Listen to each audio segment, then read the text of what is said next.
Hi dear students, welcome back to my channel and today I am going to continue the topic of anatomy of heart.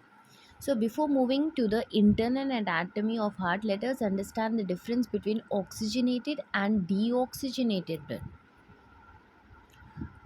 So what do you mean by oxygenated blood?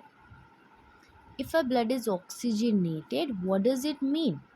It means whatever blood is present, whatever blood is there, this is the blood which is carrying oxygen. Okay oxygenated blood is nothing but ऐसा blood जो rich है oxygen में, वैसे blood को हम कहेंगे oxygenated blood. What does it mean? Oxygenated blood is nothing but the blood which is rich in oxygen. Now moving to the other basic term which you need to understand is nothing but deoxygenated blood. Okay, if you come across the term deoxygenated, it means whatever blood is there, that blood is not rich in oxygen. There is no oxygen present over here, and this blood is rich in carbon dioxide. What does deoxygenated blood means? ऐसा blood जिसके अंदर oxygen बिल्कुल भी नहीं है, बहुत trace amount में oxygen रहेगी, बट इसके अंदर कार्बन डाइऑक्साइड की क्वांटिटी बहुत ज़्यादा रहेगी. ऐसे वाले ब्लड को हम कहेंगे deoxygenated blood. And what do you mean by oxygenated blood? ऐसा ब्लड जिसके अंदर ऑक्सीजन बहुत ज़्यादा है.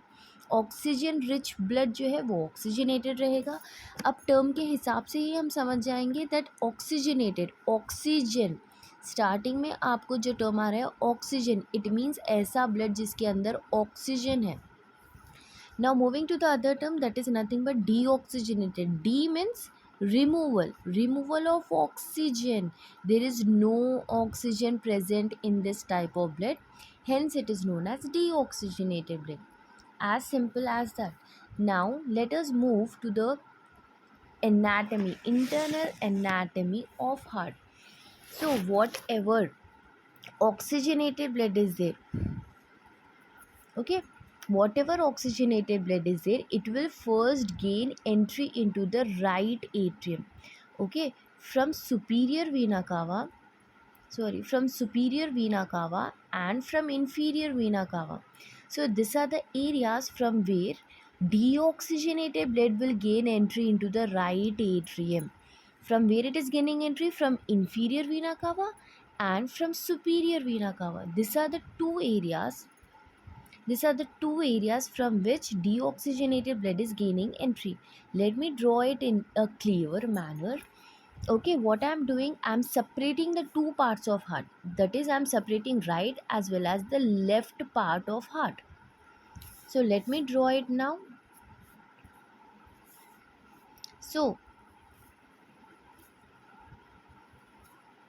resemble this as your right part of heart. आपके हार्ट का राइट वाला हिस्सा ये है. Resemble like that.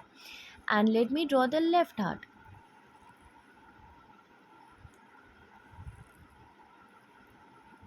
Okay, resemble this as your left part of your heart.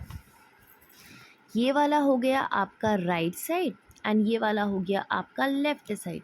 So let us see what is happening in the right part of heart.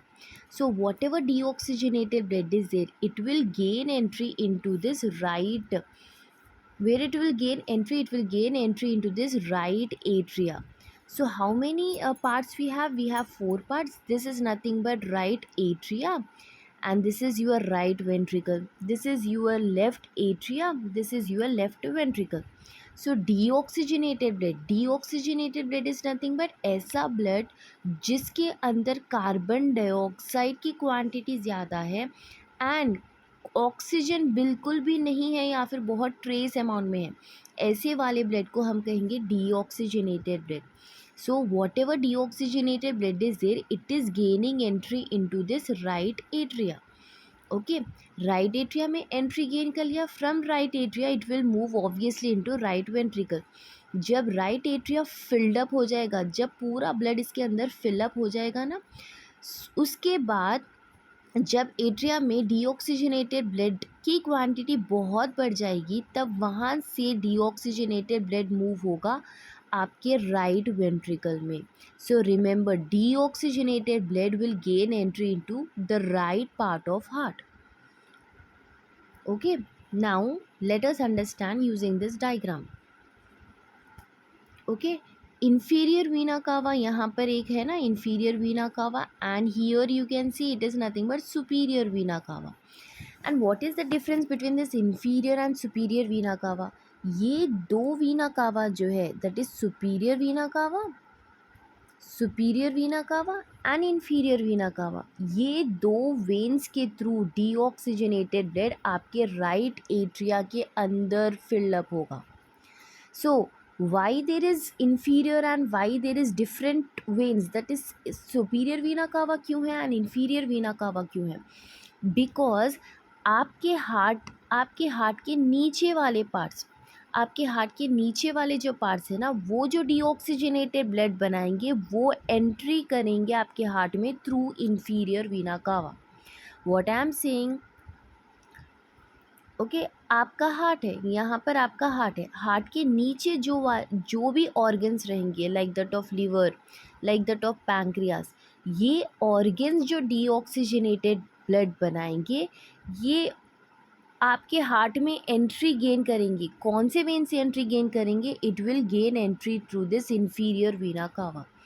सो ऐसे organs जो आपके heart के नीचे की तरफ है, it is located below your heart, ऐसे organs का डीऑक्सीजनेटेड ब्लड आपके हार्ट में एंट्री गेन करेगा थ्रू इन्फीरियर वीना कावा. So from inferior vena cava it will travel and gain entry into this right atrium. Now moving to the purpose of this superior vena cava. अब superior vena cava का purpose क्या है? What is the purpose of this superior vena cava? So let me go with this superior vena cava. Okay, superior vena cava इधर located है and इधर कहीं आपका superior vena कावा लोकेटेड है. एंड जो भी ऑर्गन्स आपके हार्ट के ऊपर की तरफ लोकेटेड रहेंगे, for an example it is brain. Okay, brain आपके फेस का हिस्सा, ऐसे हिस्सों से जो डीऑक्सीजनेटेड ब्लड बनेगा, वो वाला ब्लड गेन करेगा entry into your right atrium through which when? Through superior vena कावा. दैट इज़ जो ऑर्गन आपके हार्ट के सुपीरियर की तरफ प्रेजेंट है, मतलब हार्ट के ऊपर की तरफ प्रेजेंट है, वो ऑर्गन्स का डीऑक्सीजनेटेड ब्लड जाएगा into your right atria from which vein? From superior vena cava. And ऐसे ऑर्गन्स जिसका डीऑक्सीजनेटेड ब्लड क्रिएट होगा एंड वो ऑर्गन्स आपके हार्ट के नीचे की तरफ प्रेजेंट रहेंगे, उनका डीऑक्सीजनेटेड ब्लड एंट्री लेगा हार्ट में through a vein called as inferior vena cava. Hope I am clear why we have two different veins, that is superior vena cava and inferior vena cava. So let us understand the internal anatomy of heart. Okay, अब ये हो गया है आपका heart. Now I cut this into two parts. ये आपका complete heart है, is it?